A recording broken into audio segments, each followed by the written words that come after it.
सिवकथॉर्न की तलाश में हम लाहौल स्पीति में घूम रहे थे। हमारा ये सफर खोजपूर्ण था। हमें ढेर सारे सिवकथॉर्न मिल चुके थे। खुशी खुशी इस सफर की सफलता आपस में बयां कर रहे थे कि तभी हमारी नजर पड़ी एक छोटे से फल पर। स्थानीय लोगों से पूछा तो उन्होंने बताया कि ये लेहू है।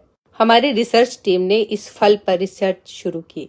AI और गूगल के जरिए अपनी एक विशेष ऐप के जरिए हमने हिमालय में पैदा होने वाले फल के बारे में अधिक जानकारी जुटाई। चला कि ये क्रैब एप्पल है। स्थानीय लोग इसे लेहू के नाम से जानते हैं, किंतु रिसर्च ने हमें बताया कि लेहू इससे मिलता जुलता एक और फ्रूट है, एक और औषधीय पौधा है। क्रैब एप्पल हिमालय के लिए प्रकृति का एक वरदान है। पौधा इतना गुणकारी है, इस पर विश्व भर में शोध हो रहे हैं। आयुर्वेद इसकी महिमा से भरा पड़ा है।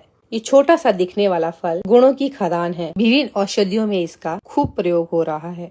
विदेशों में इस पर खूब रिसर्च चल रही है, किंतु अफसोस कि भारत में इस पर कोई विशेष अध्ययन नहीं हो पाया है।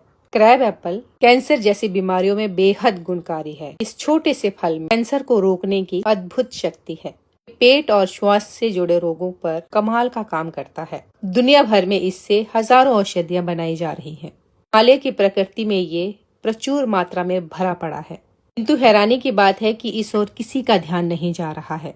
आयुर्वेद में ये पौधा, इसके फल, इसकी पत्तियां, इसके तने सदियों से दवाओं के रूप में प्रयुक्त होते रहे हैं, किंतु आज सुविधाभोगी लोग इसे हिमालय से लाने में दिक्कत महसूस करते हैं। आसपास की जड़ी बूटियों को ही आयुर्वेद बताकर अपना धंधा चमकाने में लगे हैं। हमें मालूम हुआ कि आयुर्वेद में इस वास्तविक जड़ी बूटियों का प्रयोग किया जाए, आयुर्वेद के रिजल्ट कई गुना बढ़ाए जा सकते हैं। संभवतः इसीलिए विदेशों में बनी आयुर्वेदिक दवाइयाँ अधिक कारगर हो रही हैं। भारत की दवाइयों में वो भाव नहीं विदेशों की दवाइयों में आज देखा जा रहा है। देश के आयुर्वेदिक इंडस्ट्री को चाहिए कि इन अनमोल धरोहरों का दोहन कर इनसे प्रभावी दवाइयाँ बनाएं और आयुर्वेद का भाव फिर से जागृत करें। ये अनमोल औषधि हमें मिली। उम्मीद है आने वाले समय में सरकार इस पर ध्यान देगी, इस पर अनुसंधान करेगी, इसके औषधीय गुणों से लोगों को लाभान्वित करेगी। कमाल का अमृत है, प्रकृति का वरदान है। इसे मानव हित में सामने लाना बेहद जरूरी है। इसे अनेकों औषधियाँ बनाई जा सकती हैं। इसे मानव जाति के